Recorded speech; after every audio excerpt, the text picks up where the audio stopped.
and I'll rise up, rise like the day. I'll rise up, I'll rise unafraid. I'll rise up, and I'll do it 1,000 times again.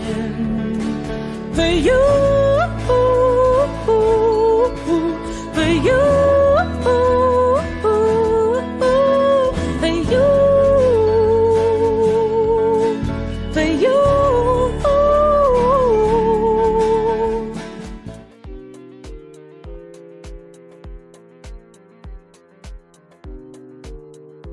Morning or good afternoon. Welcome to Impactful Conversations with Gayle Brown. I'm so happy you joined us on this beautiful day in California.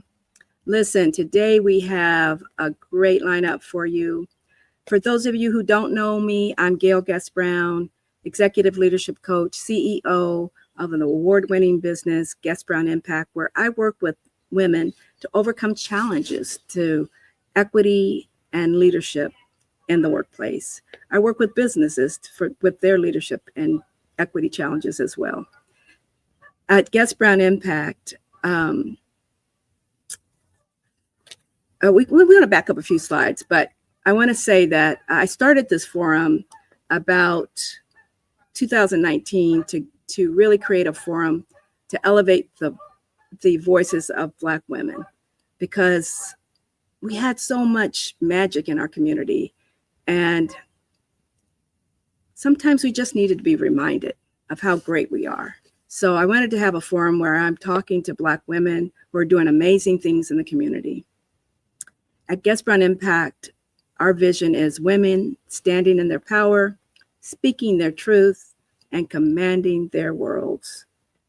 We truly believe that all of these inequities that we are experiencing in our workplace and in our world are simply leadership challenges. They're the leadership challenge of our generation. It's not rocket science to pay people on par with their peers. It is a leadership challenge, and our generation has more. We have more access to information. We have more ways to collaborate. There is no reason why we can't fix, cure, get rid of all of these inequities we face in the workplace. Well, today, thank you for joining us. Today, we have an amazing show for you. Our theme is innovative impact and leadership. We have two guests joining us. Next slide, please. Dr. Melanie Okoro and Azizza Goines. These two powerhouse women, deeply rooted in power and purpose and power, impacting our community together in different ways through their respective businesses. From environmental strategy to economic empowerment, their insights are bold and brilliant. Next, we're going to have up Azizza Goines. She is the president of the Capital Black Chamber of Commerce and the executive director of the Capital Black Chamber Foundation Board. So we're going to bring in Azizza first, but I'm going to read her bio. Okay, so I happen to work alongside both of these brilliant women on the board of the Capital Black Chamber. But let me tell you a little bit about Azizza before we bring her on. Azizza Goines, she is, the president and the CEO of the Cap Chamber. She brings over 30 years of experience in association management. Her experience includes working previously on community relationships, development director for the National California of the HIV/AIDS Health Center. She was the president and CEO of Big Brothers Big Sister and the executive directors of the Alzheimer's Association. Her expertise can be found in fund development, program development, community relations, event planner, board development, public policy, strategic planning, collaboration, and strong facilitation skills. For all the executive directors and nonprofit leaders out there, all of those are necessary skills to run a nonprofit. Azizza was educated at George Williams College and Aurora University in Illinois. And the one thread woven through all of her education, work, and extensive volunteer experience is her commitment to finding parity for all people through economic development, healthcare, education, and social justice. Azizza has been the recipient of numerous awards, from the Rosa Parks Awards to the Woman of Inspiration Award to the Woman of Excellence Award, all the awards. I'm not even going to name them all, but they're all on our website, the Cap Black Chambers website. Azizza is also a board member on the Steinberg Institute and Breathe, California. The Steinberg Institute and Breathe, California. And she's been a Pathfinders mentor at Howard University. For 8 years, she hosted a radio program called Here's to Your Health, focused on providing valuable information to the African American community and beyond. In her leadership role and her day-to-day responsibilities, Azizza believes strongly in building networks and supporting Cap Black Chambers members. She takes her responsibilities seriously as the spokesperson of the African American community and small business community.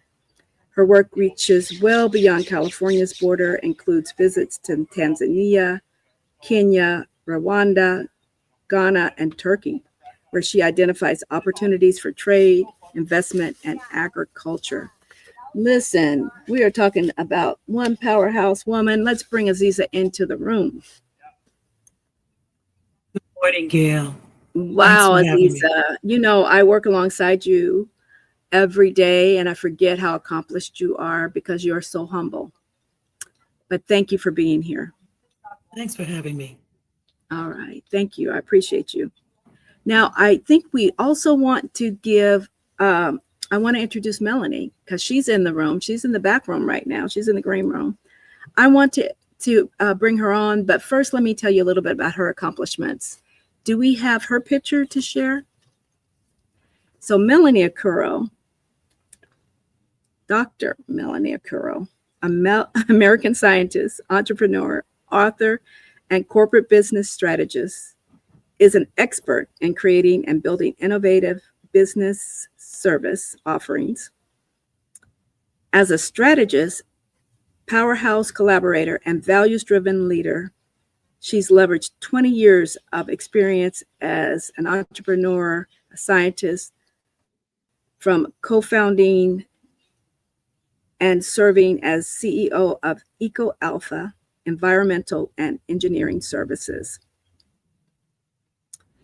She's also launched the fastest growing minority-owned facility services company when she launched in the US for EcoAlpha. She's a highly sought after speaker. She's been featured in NPR, KQED Perspective, American Scientist Perspective, Scientific America featured You Should Know Scientists, among countless others.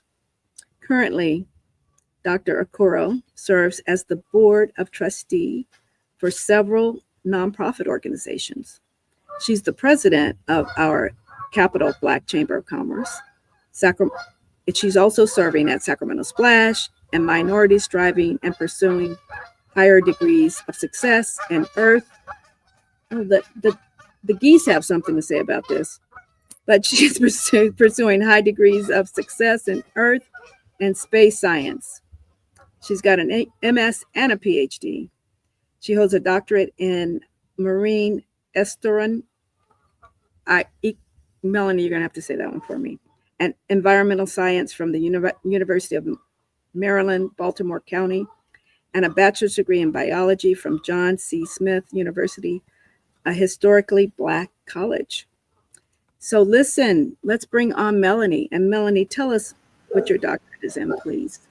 Well, what I want to say, thank you, Gayle, for the invitation to join you and Azizza today. I'm really excited about the conversation, and it is a mouthful. So it's marine, estuarine, and environmental science.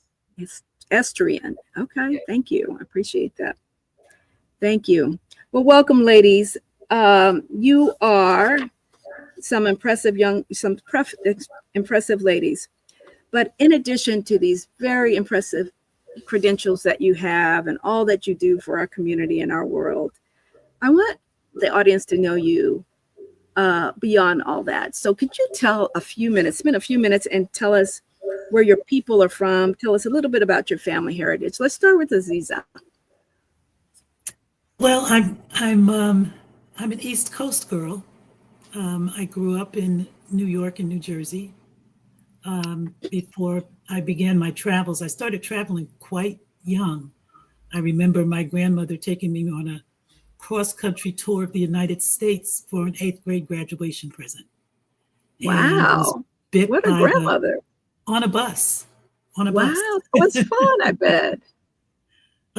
Got bit by the travel bug at a very early age. Took my first trip to Europe for graduation from high school. Wow. And I haven't stopped traveling since. So it's hard for me to tell people where I'm from because I feel like I'm from everywhere. Oh, right I like now. to tell folks I'm a child of the universe. Okay. Want to keep traveling for as long as I can. I love that. I love that. But your people were on the East Coast? From the South, we migrated from Virginia and North Carolina and just headed north Okay.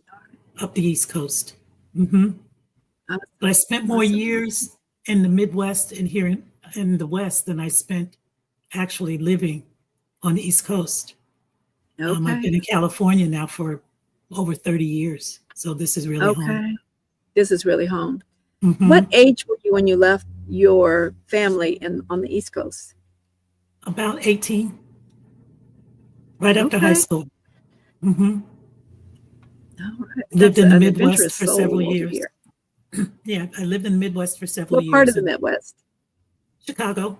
What part of the Midwest? In Chicago, Oh, Chicago. Illinois. Okay. Mhm. Okay. That's where I Very went to nice. school, and Very then my nice. son was born there, and then it got too cold, and then we just kept heading west until we wound up in California.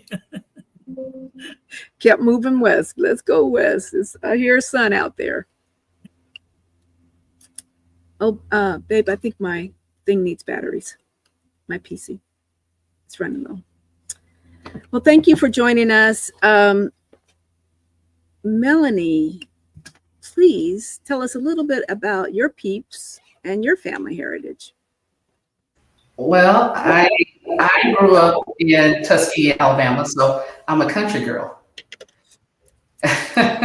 And I grew up with my great grandmother. I also have a twin sister, and so we spent quite a bit of time outside, right, in nature. There were some times when I did not want to be outside, but she was adamant about having a garden, going fishing, doing anything that she possibly could that did not require her to be inside. And so I think a little bit of that rubbed off on me. Okay, And awesome. I, had a very narrow view of the world, a little bit different than Caesar, right? Which was she was traveling and going around, and I always, was daydreaming about leaving that place. And you don't think about where you are as a child and how significant that place Tuskegee is. And I feel honored to be from Tuskegee, but I'm also very grateful for the opportunity to go and see the world too, and learn about different cultures and different people. Those were the things that I daydreamed a lot about back in the South. So. Well, that's interesting. That's interesting. We do have a connection there. My brother went to school at Tuskegee. Ooh. Yeah, William King of the Commodores. Oh, you know what? That is one of our claim fames. All right. Right. Yeah. That's awesome. That's awesome. He tried to send his daughter back there. She's like, she was from Beverly Hills. She's like, no. It's a culture shock. It's a culture shock. She was in a culture shock, right? Yeah. Because it is small, right? It's a small little place, but yeah. So awesome. Awesome. Thank you for sharing that with us. I'm going to ask you a little bit about the spark Can you, Melanie, describe the moment or experience that ignited your passion to do the work you do? That's a really great question. I've had probably an opportunity to answer that question in many different ways over the years. Because to be quite honest with you, Gayle, and I probably talked to Azizza about this quite a bit. Is when I was growing up, I didn't really know what I wanted to be, and I thought that like the traditional path was I'm going to be a neurosurgeon. This is something that sounds really good when I'm talking to adults. I had absolutely no idea. And I took this course in biology, had this really great professor at Johnson C. Smith University. His name was Dr. Fail, Fail. Oh my God. He was, I think it's important for me to give some context here. He was a graduate, PhD graduate out of the School of Oldham Ecology at the University of Georgia. I'd never heard that word before in my biology. When I first came to Johnson C. Smith, his background is he's a white male, and he was teaching at an HBCU. And to take Dr. Fail's course was to know that was to say, I don't know if I'm going to make it or not. Dr. Fail. Yeah, he was teaching at a rigor that, quite frankly, I could relate to. Okay. I enjoyed him pushing us no matter what. Okay. And I think that probably was my first spark and foray into the field that I'm in right now. Yeah. Awesome. Yeah. Awesome. And you stayed with it. Yeah, I stayed with it. I stayed with it, and I've had, more conversations than not. Some days where, I would pick up the phone and go, am I supposed to be here? Right? What am I doing? How am I going to make a living? Right? Can I tell my family that, this is the field that, I want to pursue? And, but I'm still here. You're still here and doing well, doing your thing. Thank you. Thank you, Melanie. Azizza, what about you, your spark and the moment that ignited your work for nonprofit work? I tell people all the time that my mom dropped me off at the YMCA when I was 13 years old, and she forgot to pick me up. And I've done nothing but nonprofit work. I think I stepped out of nonprofit for a 4-year stint in corporate America, and I felt like a fish out of water. Yeah. I've just done nonprofit work almost all of my working life. My family, the women in my family were quite matriarchal. We're all in service. My mother and grandmother were both nurses. I tried that, but I'm just way too much empathy. I couldn't deal with sick people. So I went into the administrative end of it. Okay. But that's how it happened. I just grew up in nonprofit, and I know that knew early that this was where I belong. I tried it one time when I went to school. When I first started college, I thought about becoming the first Black woman on the federal Supreme Court. So I majored in political science and history. And I had a wonderful instructor who said, this is not what you should be doing. You wear your heart on your sleeve. You can't do that in politics. That's another path. That's true. And I appreciate him telling me that, although it broke my heart. But he was absolutely right.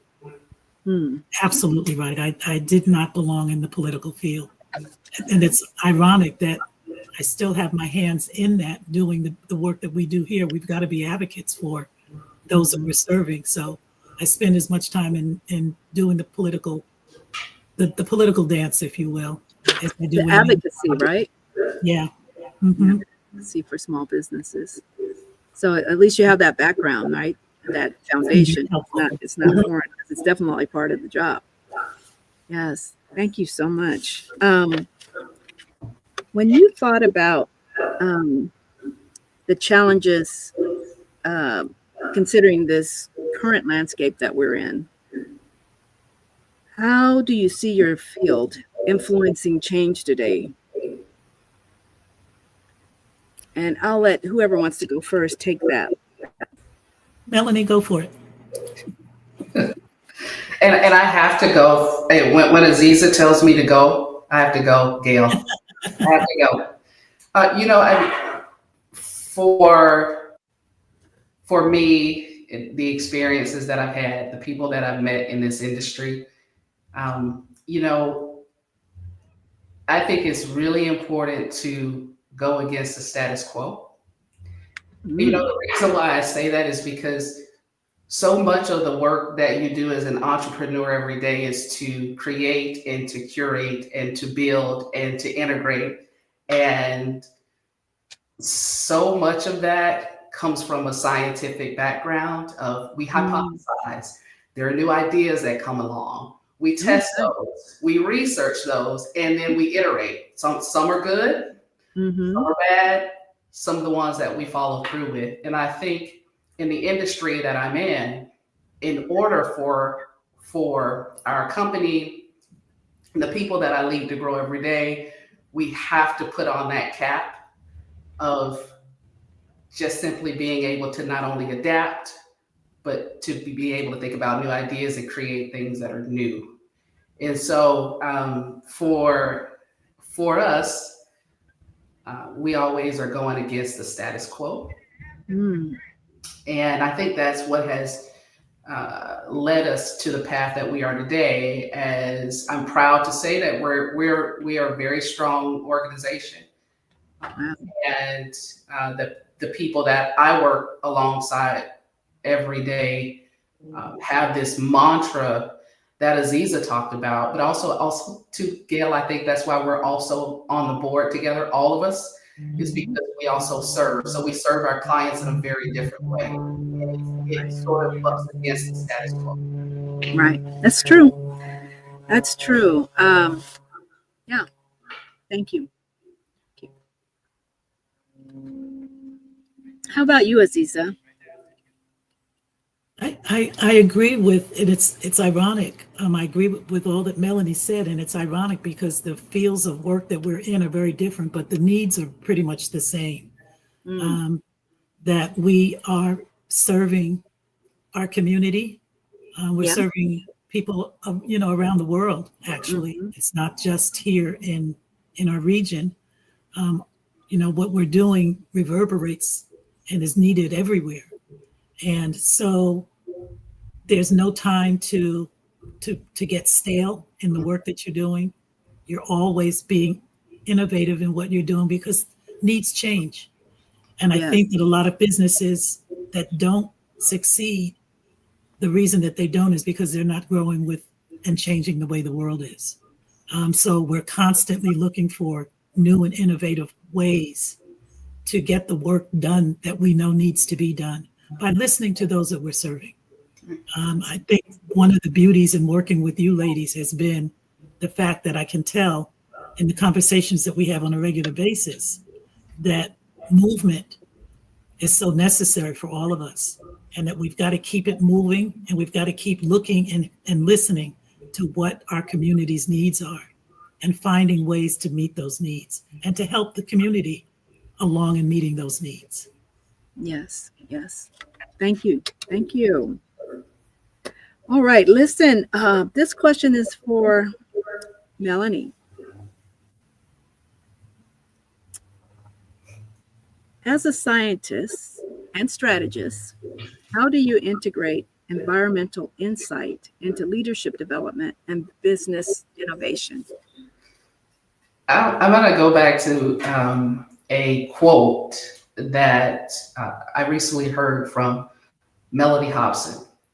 She is I love her. CEO of Ariel Investments, and she says, "Hope is not a plan."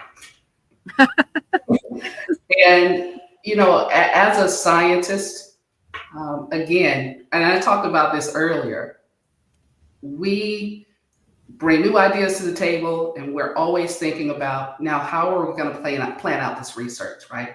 How are we going to strategize around it? Who do we need to collaborate in order to get the research to move forward, right?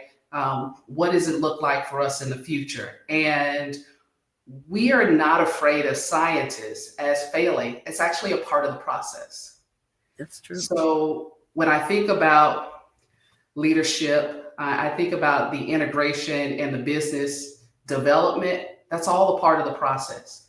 You know, it's innate for me because I've been trained as a scientist to do that. Now, you know, the hard part might be transitioning that into the business sector, imprinting that onto my team members, those that want to take that path with me. Some do not, and that's okay. Yeah. But I think, you know, for us, it's about plan and strategy. Gayle and Azizza, you know I love numbers, Yes. right? And so part of that leadership development is just simply being able to talk and communicate what the plan and the strategy will be, knowing that we will get there, right? It's going to take some time, but always communicating what the plan is and the next steps to get us there. Awesome. Thank you. Yes, I mean, metrics are so important. I mean, I'm sure you as a strategist rely on your metrics, but even me, I'm a leadership coach. I love metrics as well. How do I know if I'm doing well? How do I know if I'm not keeping track, if I'm not tracking against my metrics? How do I know if I'm overachieving? That's what I want to do, right? Right. So Azizza has to put up with us all the time, asking for metrics, right? And I need you for that More reason. metrics. I absolutely need you both for that very reason, because that's not where my head is most of the time. Yes. My head is in doing the creative part of the programming and the planning for that. And the communication that I have with those that we're serving. I'm more of an anecdotal person. I look at anecdotes. I look at how people are thriving or not in whatever it is that we're offering them. And those are my metrics. But Yes. I also know that the metrics that you two provide are absolutely necessary for us to keep the doors open. Yeah. So that's why I choose you. Thank you. Well, you know, it's true. We need all of that, right? And there's so many people that we have to communicate with across so many different businesses, everybody with their own requirements and needs. So we have to be able to commute on whatever they need, right? Many levels, many levels. The anecdotes, the hardcore metrics, the storytelling, all of that. So it takes a whole board to meet the needs of the community, right? Yeah. So thank goodness we've got a great board. All right, thank you, Melanie. Azizza, you've built global bridges from California to Ghana. What lessons in leadership have emerged from your international work? Again, I think one of the strongest suits is being able to listen. There is a real art to listening, and I am a very active listener. And so listening and learning other cultures and how people live outside of here. You know, Americans have a tendency to think that we're the best at everything that we do. Right. We're on top of the world. We have all the answers. And I learned quite young that that's just not the case from the travels that I've been fortunate enough to embrace. And so leadership comes, I think, in listening to the needs of others and identifying how we can support or learn and bring back here. I remember when I was doing HIV/AIDS work, and it was it was a horrible, horrible pandemic. But I found traveling during that time that there were places in the world that were much farther along in dealing with that disease than we were here in the United States, and it humbled me. It really humbled me. My sister was one of the first women in this country to die of AIDS. Oh my goodness, Lisa. I thought that we had all of the answers here, or we were creating all of the answers here, and that was just not the case. So as I recall, I think Africa was ahead of us. I'm sorry? As I recall, I think Africa was ahead of us in dealing with the AIDS. They very much were. Yeah, dealing with the Very AIDS much were. epidemic, yeah. So listening really, really helps in terms of being able to provide leadership. People will tell you what they need, We don't have a right to tell them what they need. We need to listen to them. Awesome. Thank you. Thank you, Azizza. Melanie, you've served on boards and councils across science and DEI. What does transformative leadership look like in spaces that have historically excluded diverse voices? I will tell you. So, this. Look, I'm going to have to tell you some of the experiences that I've had sitting on boards, whether they were small boards, large boards with tens of millions of dollars in budgets. I will tell you that it's not just intention, it's practice, right? Mm-hmm. So if you are there and you show up, have some conviction, right? Know that you're supposed to be there. Yeah.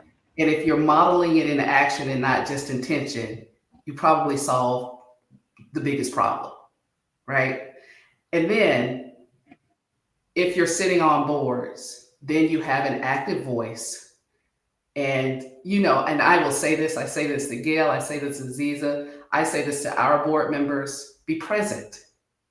Be fully present in being a part of this brain trust, right? Because that's what we've been entrusted to do. Right.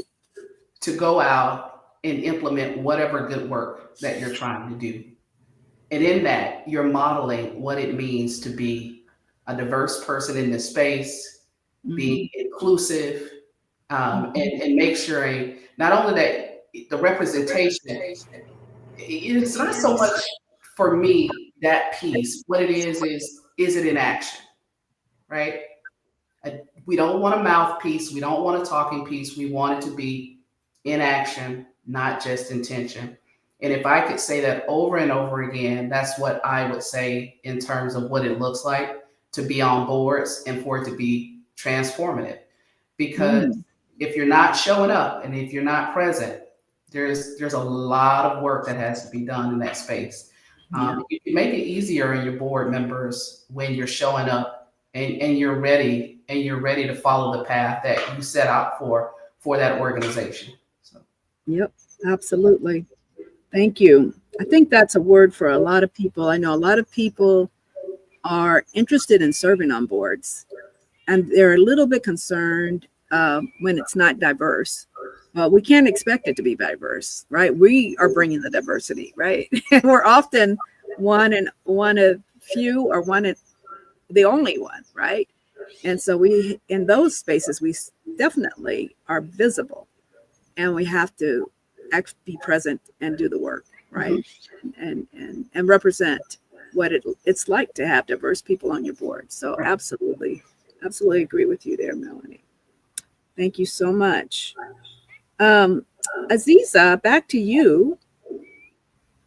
As a long-term advocate for small businesses, how do you measure impact beyond traditional metrics like revenue and membership growth?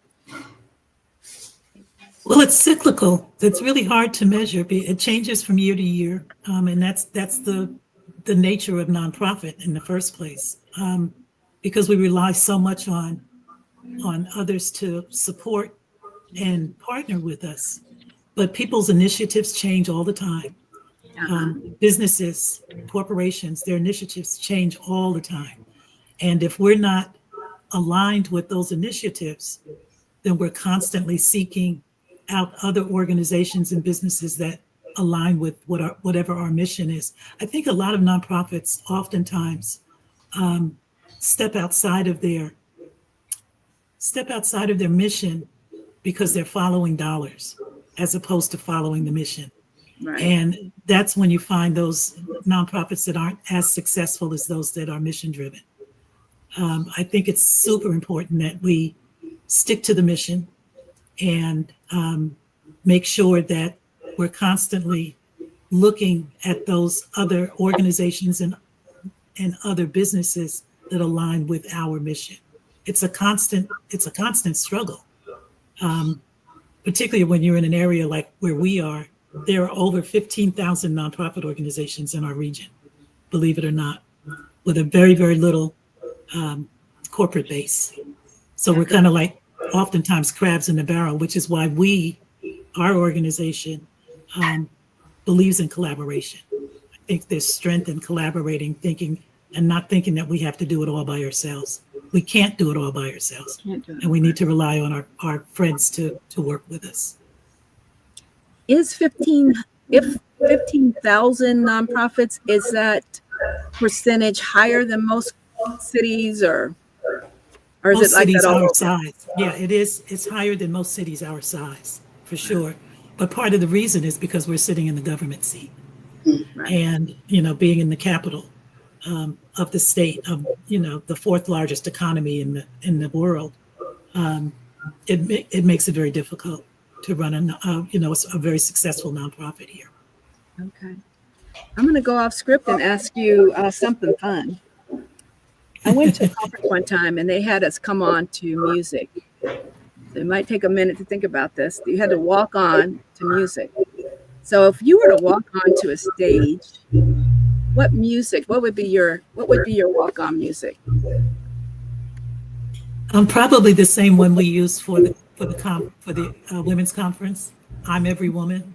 I'm Every Woman. Yeah, that is an energy booster, right? Right. I mean, people get up and dance. We're dancing at that conference. That's how we right? open that conference every year. That is a theme song. Okay, I like that. And you are Every Woman, Azizza. That's so true. All three of us here are Every Woman.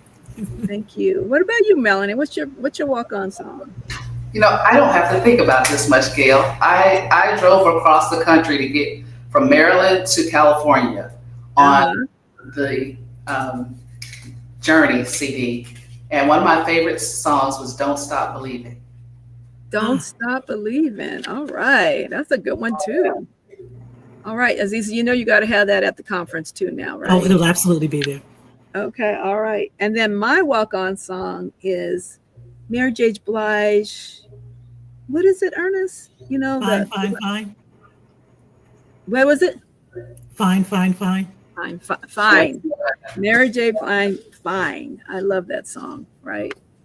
I tried to play it on my LinkedIn Live one time and I got in trouble because I didn't have any royalties.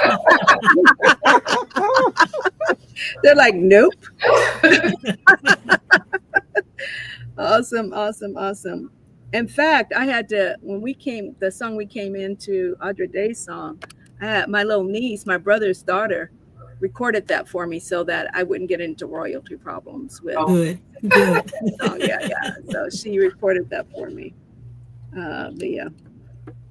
Well, listen, let's see. I'm going to ask you, think about this. Is there a slogan or quote or motto that you live by that you could share with us? Yeah. I think mine is no is a full sentence. Say it again, louder. No is a full sentence. No is a full sentence. Well, you had to learn that one quick. It took me much longer. It took me much too long because I used to be very, very bad at setting boundaries. Yeah. I'm still a wise woman told me that one time. She says, you don't have to do everything. No is a full sentence. No is a and I've full carried sentence. it with That's me ever great. since. As a leadership coach, I had to, I created this thing called it's been so long now, like the kind no, where, it had a 3-step process where you acknowledge a person for asking you, thank you, I'm so glad that you asked me, you thought of me. You acknowledge what a great event this is going to be and how important it is, right? And then you say, however, I am not going to be able to join you at this time because XYZ. And the way you feel good about saying no is you keep a planner of your daily, and you look in your planner and you can tell you don't have time, right? Have time, right? If you're tracking your time in your plan, you don't have time. And so you can say that honestly, I'm already committed. I don't have time. So great. I love that. No is a complete sentence. How about you, Melanie? What's one of your mottos? I'm going to go back to almost a year ago during the Women's Leadership Forum hosted by the Black Chamber, Capital Black Chamber, Connecting the Dots, where I came up with this slogan while I was there. So I've been thinking about it for a long time. And I'm going to bring this slogan back up, Gayle, because you got up and asked a really great question. What does it mean? And what I've really been enjoying is, I think over the last year or so, really just curating relationships, cultivating relationships, and distributing those as a renewable research. A resource. And for me, it came in the term of being a leadership merchant. A leadership merchant. I remember you saying that. Yes. And I'm like, Yes. hello, can I ask what that is? Yes. So leadership merchant. How can I curate relationships? How can I continue to be a part of wonderful organizations like the Capital Black Chamber and other organizations?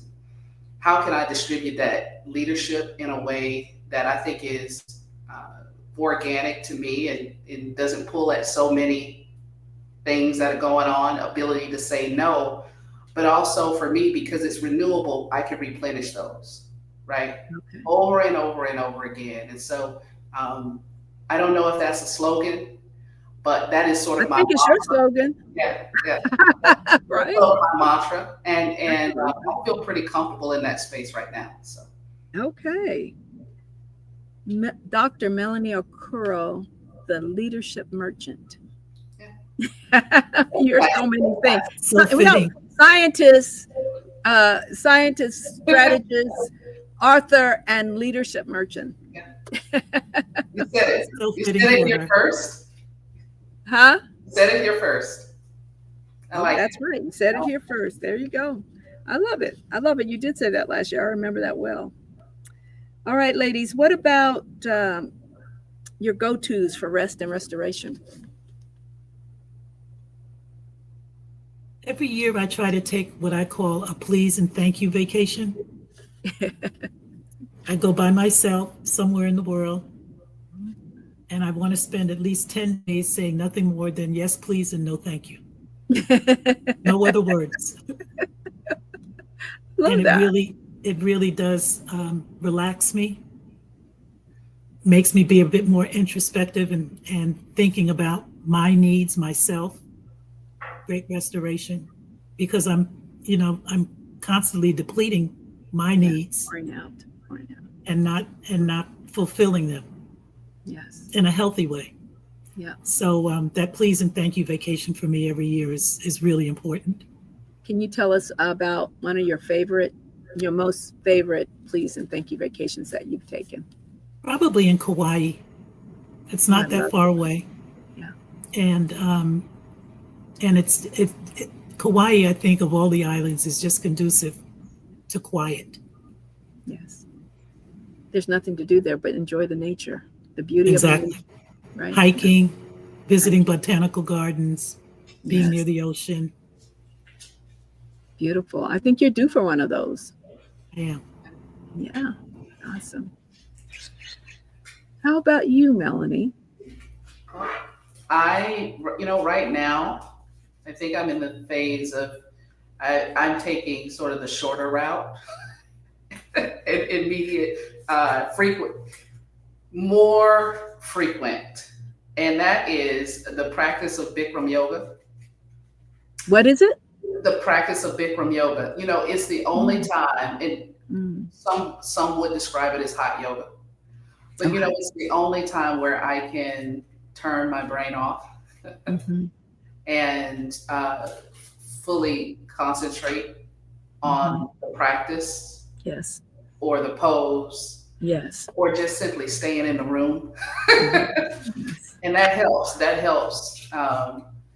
Really going back to what Azizza said, it helps to replenish, right? And then you can come back out, and you're happy that you left.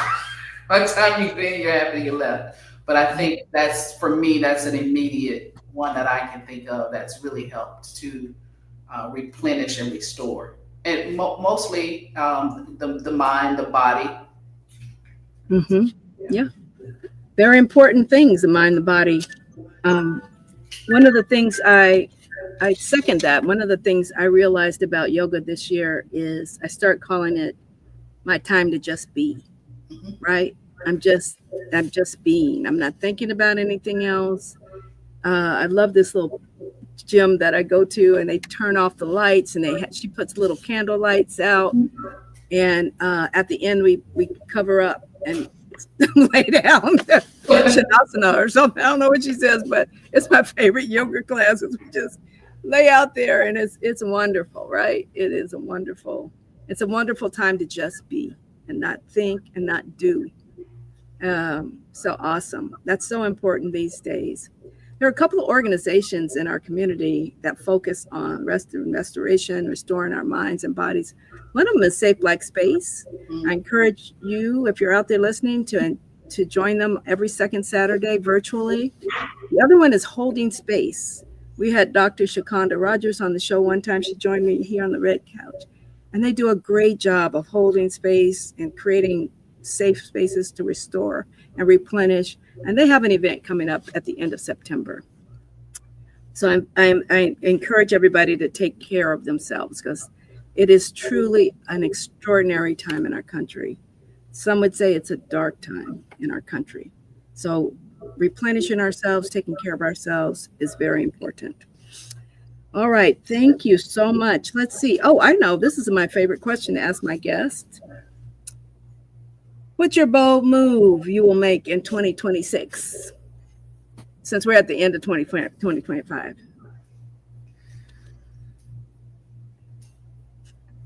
Oh, isn't that a big question, Azizza? That's a huge question. You know, there's no silence, there's no break. We're just sort of trying to take that question in. And if I could take it first, if that's okay, Azizza. Yes, absolutely. I would say the bold move is really nice time to just be able to focus on legacy. Wow. It was a huge part of how I grew up in the South. Mm-hmm.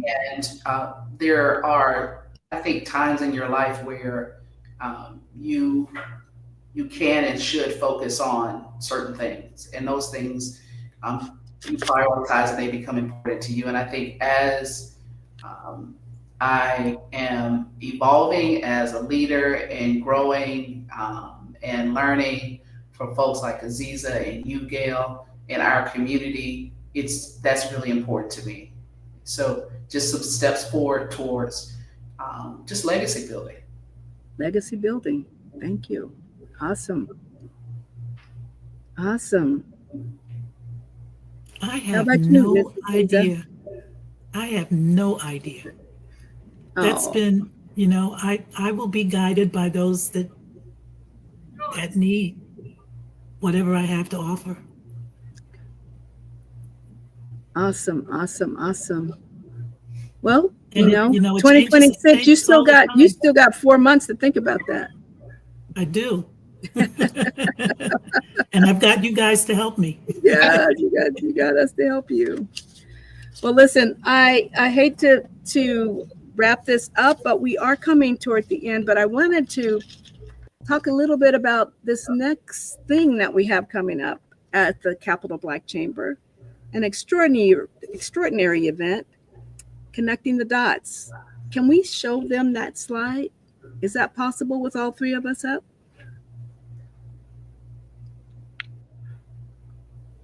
That's a beautiful slide. It's a gorgeous slide. That's a beautiful slide. I love all the colors in it. Who wants to talk a little bit about this event? Who wants to go first? Well, I will tell you that this conference, this forum, morphed into what it is today. It started out being a professional development conference for women in business almost 20 years ago. And I would say probably 10 years ago now, we had one of the speakers that came to this conference told her story. of how she'd connected the dots in her life. Mm. And her story was fascinating and jaw-dropping. And from that went on, the conference turned into this motivational conference that we've all attended and been a part of now. Both of you have been on the panel over the Yes. years. Yes. We've had some amazing women Yes. come to share their stories, and it's a very safe space and intimate space that it's morphed into, and it's just one of my favorite events of the year. Thank you. Thank you. It's mine too. I remember every year, it's not cookie cutter at all. Not at all. It's something that happens with the panel of women that are there. They create an alchemy that is magical, and it's different every year. And so I really look forward to these events. I'll probably have a booth this year. But Melanie, what did say you about this women's forum? Well, I had an opportunity to attend the forum last year as a panelist, and Gayle, that's actually where I was introduced to you and a number of amazing women entrepreneurs and supporters of, I think, just women being able to collaborate. And to me, again, it was a forum that was different than what I would call a traditional forum, where you were curating this atmosphere of support and, I like to say honest conversations, because I think that's what we had last year. So I'm excited about the conversations to be had this year. So I think it's a fantastic event. I'm also excited. I just recently learned that I'm one of the nominees for Women Leader of Business of the Year, Yes, Business Women of the Year. Yeah, I'm excited about it. I am excited about it. And then, it's just always a really good opportunity. I look at these forums, specifically this one from the Capital Black Chamber of Commerce. We're coming up on our 40th year as a chamber.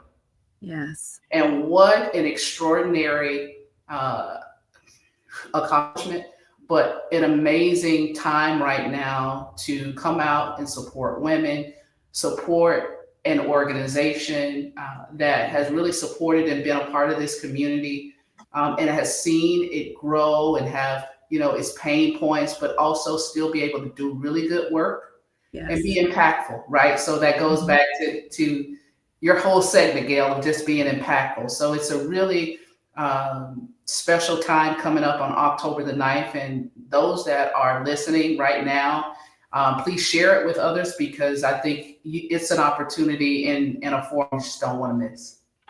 It is. It's really a special time. I encourage everybody to get your tickets early because they usually, right? Don't we usually fill that place? It's usually, we sell out. We sell out every year, so don't wait. And I need to fill a table this year, so reach out to me. Reach out to me. And I do want to say, if you are listening, I know we have a lot of people that are just kind of listening. They don't say much, but I encourage you to ask any questions you may have, right? Put your questions in the comments if you have a question for this esteemed panel that's talking to you today. Also, we have a raffle. And so if you put your name in the comments, we'll reach back out to you if you win the raffle. So we'll put your name in the raffle and we'll raffle off to a book today. Azizza and Melanie, what else do you want to leave us with today? It's been great to have you. Well, it's been wonderful.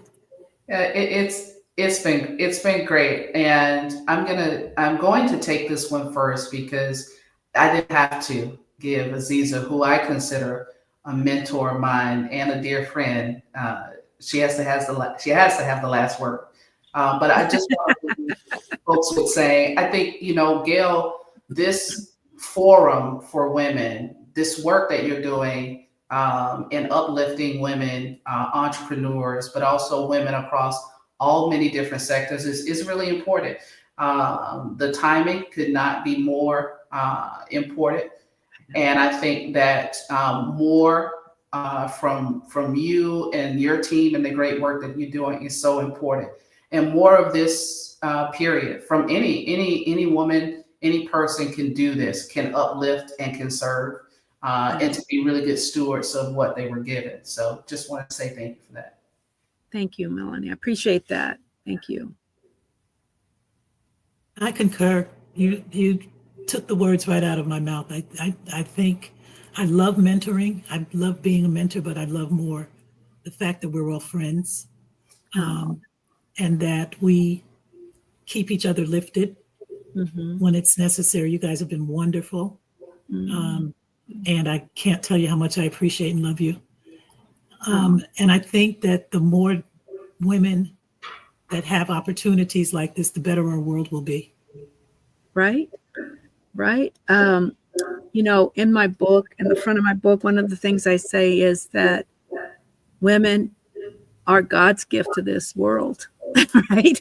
And every man, woman, and child came to this earth through a woman, right? So we're magical and we're amazing. When women thrive, communities thrive, right? When communities thrive, cities thrive, countries thrive, you know. So we have to support our women. They're the backbone of our communities. They're the backbone of our families. So women's work has to be supported, right? I don't know what all of this backlash about women and Black women and all this is about, but we do a lot of work. We provide a lot of service. We do a lot of good in the world, and we need to be celebrated. So thank you. I appreciate that. I concur with what you say. Thank you for being here for me on this Saturday when you could be anywhere. Melanie left the soccer game to be here. So tell your family we thank you. Melanie Azizza needs her rest, but she's here, so I thank you. And I thank you to Biz Chicks, who is our production team, doing the background for us. I thank you to my amazing virtual assistant, Marina, who is going to be a beautiful actress in Hollywood one day. She's on her way there, but right now, on the way there, she's helping. And I thank you to my wonderful husband, who is my set design guy. And he does anything and everything he can do to help me succeed. And everybody needs a husband like that. But I thank you, Ernest, for all you do to support Guest Brown Impact. Thank you. And thank you for joining us. I thank you if you're looking. I'm sounding like we're signing off, but we got a raffle to do. Okay. So while I'm doing a raffle, I'll say goodbye to Azizza and Melanie. Thank you so much for joining us. We do have a book to give away. Guest Brown, Girl, Get It Right. I wrote this in 2019. It is a gift to the community, and it's a gift to anyone who wants to, do more with the one little life they've been given, right? We get this one little life. I heard somebody say, I'm like, it was shocking to me. He said 77 and a half summers. Wow. We get 77 and a half summers. Now, I'm praying I'm going to have a little bit more than 77 and a half.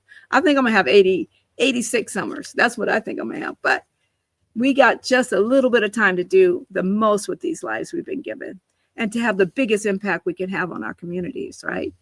So Girl, Get It Right is an impact guide to creating the life and work you dream of. We're giving it away today. Put your name in the comments. Ernest will gather them and we will raffle them off in just a minute. There are 40 great quotes in this book. There are 4 original works of art by local artists and a lot of life experienced, life lived wisdom. All right. So thank you for joining us. I'm going to give that book away. Give us 30 seconds to pull names and I'll come right back to you. Thank you. Oh, I'm sorry. What about the tickets, Azizza? Come back, Azizza. Tell us about the tickets. Well, we have 2 tickets to give away to the play being put on next week by the Broadway Sacramento called Anne Juliet. It's a fun musical that tells the story of what Juliet's life would have been like had she not died with Romeo. Awesome. Awesome. Two tickets. How do they get the tickets? A great girl story. Give How the did, Capital Black Chamber a call okay. on Monday morning. The tickets are for the 24th next week. And the phone number is area code 916-231-0416. If your name is called, we look forward to hosting you at the event on the 24th. Is it first come, first serve? Yep. I guess board members can't win. Sorry. All right, so you guys heard it here first. Go get those tickets. Don't let them go to waste. Thank you, Azizza. We appreciate that. That's a kind offer. All right, thank you. All right, let's give those tickets away.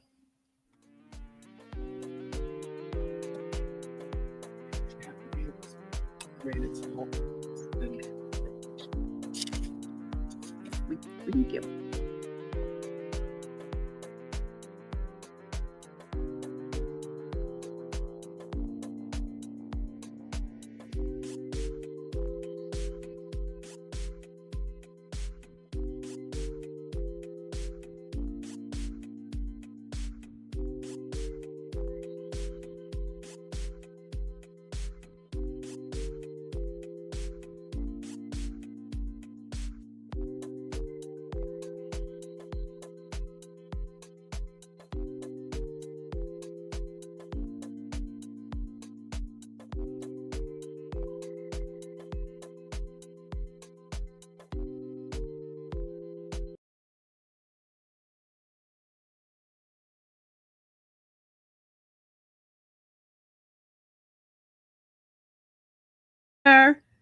I know this person. Thank you for joining. Maisha Yates, you won. Girl, get it right. I couldn't have gone to a better person.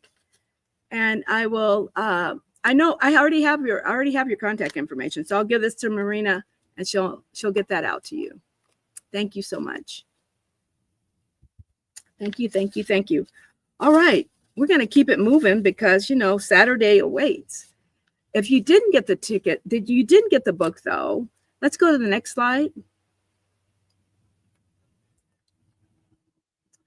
You can get this book at Amazon, right? So it's available on Amazon. I had to share this cool little testimony that came in from my cousin, Dr. Daryl Grace. She is our family historian. She just got the book, but I don't know when she got it. But I do. She just got it a couple of weeks ago because she texted me when she got it, and I had to share her words. Just the first few pages show that you are Jackson, strong in the Lord. I'm proud of your honesty, your courage, your resilience, your compassion, and your ability to size up a situation, call it what it is, and deal with it. I've already brought 9. I have brought 9 already to give to my nieces. So that is so cool to hear that from someone in my family, my cousin, Dr. Grace.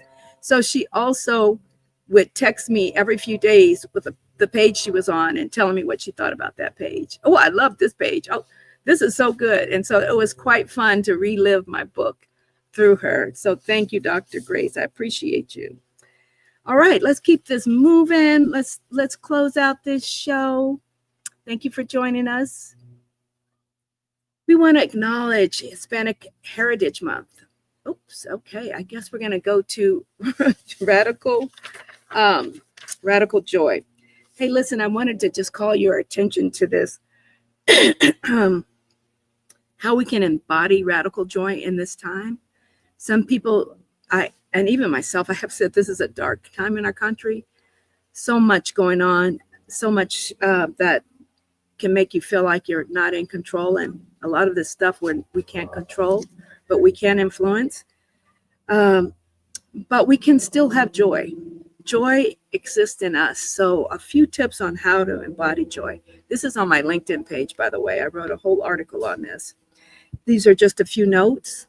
You can pause and breathe because joy lives in the present, right? Like we had joy right here today. There's a lot of stuff going on, but reclaim your time. Have joy where you are. Protect your peace. Filter the noise. I limit the news right now to twice a week. Protect your energy. right? Do the things that bring you joy, do the things that bring you energy. And then save with connection, with nature, with the community, with culture, with yourself. Come out to events. Don't isolate. This is not a good time to isolate. Connect with your friends, and practice gratitude, right? We practice gratitude as fuel for resilience. You can't be grateful for something and still be down and out, right? Gratitude is a great way to keep your spirits up. And then create a joy ritual. You can have a favorite song. We talked about walk-on songs today. You can take a walk. One of the things I realized, you can't walk and exercise and be depressed. You can't. It's not possible. And then a prayer or a deep laugh. Sometimes to create joy when I am stressed, I will admit I watch cat videos. They are hilarious, right? There's no way you can watch a cat video and not laugh. So let's have some radical joy and reclaim our joy as resistance in this dark time. All right. The world didn't give this joy that I have. The world didn't give it to me. This joy that I have, the world didn't give it to me, and the world can't take it away. All right. Remember that. Next slide, please. I want to acknowledge Hispanic Heritage Month. Last year when we said, Happy Hispanic Heritage Month. Well, it's not very happy right now. It's not a happy time for this culture. They're scared to go out to their own celebrations, right? This is really a tragic betrayal that's happening in our country right now with our Latina sisters and brothers, right? We have to do what we can to support them. Do what you can. Donate to organizations that are protecting their culture, those immigration attorneys, legal firms that are providing support. Do what you can. I would post when ICE was in Elk Grove. I would repost that. I sent messages to my Latino sisters and brothers so they would know and would get caught up in that sting. But we have to support each other, right? Our world is full of complexity, but our diversity is a gift, and we have to celebrate that. So I'm acknowledging this year that it's Hispanic Heritage Month and doing what I can to support. Thank you. Next slide. It's also American Business Women's Month Day, we get a day, and that's on September 22nd. So I don't know what Biz Chicks is doing, but I'm pretty sure they're doing something for American Business Women's Month. So check them out. Biz Chicks has a forum for women I want to say every day. All right, next slide.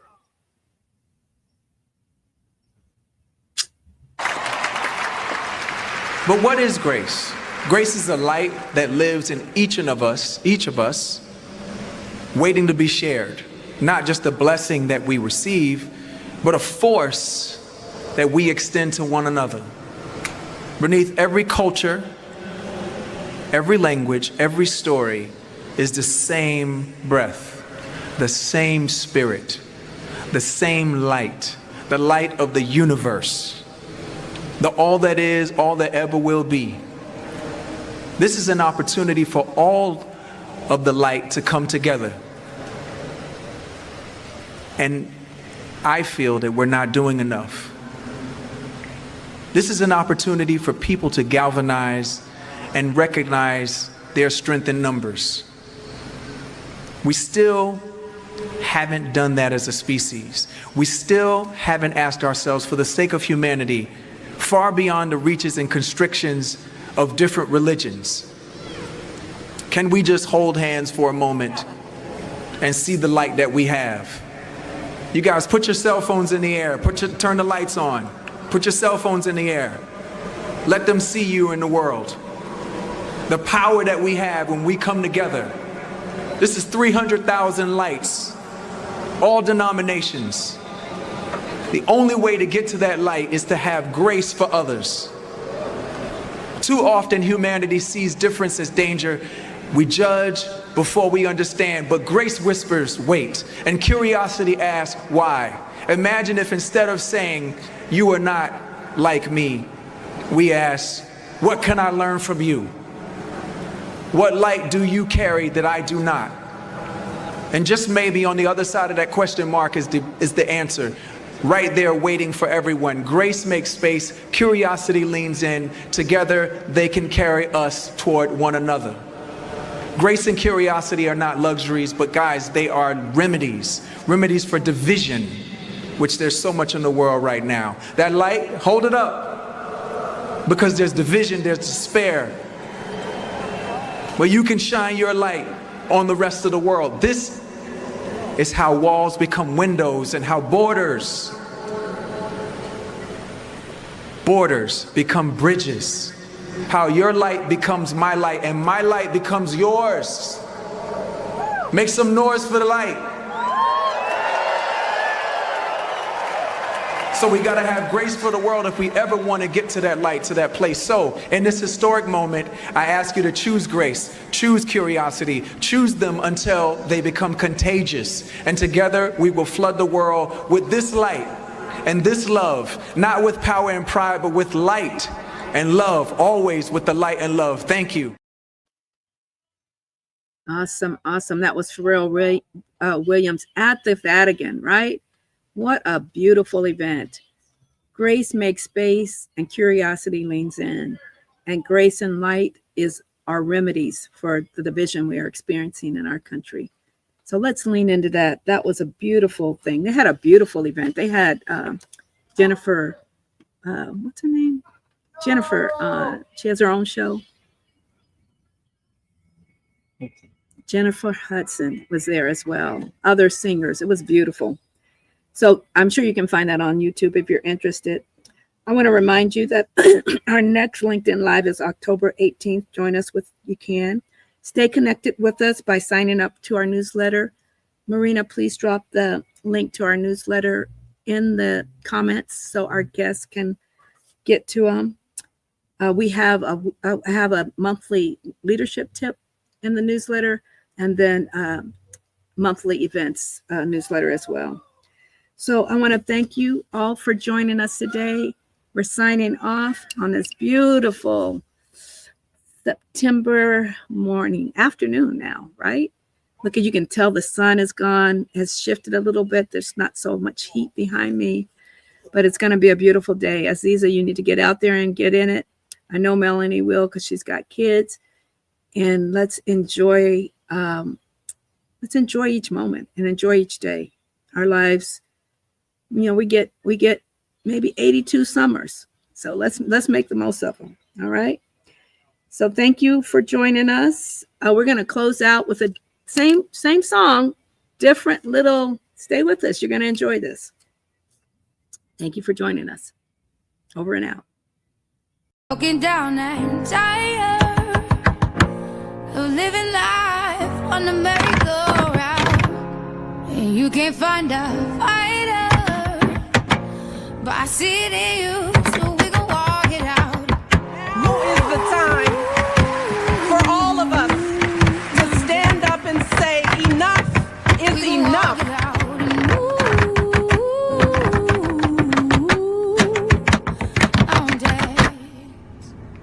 Less than 100 years ago, women did not have the right to vote.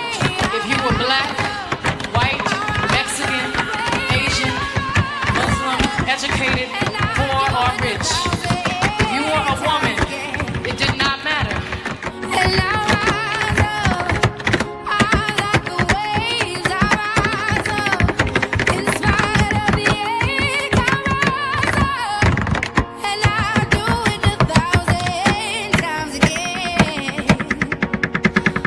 We have the power to turn the page and start writing the next chapter in the most extraordinary story ever told.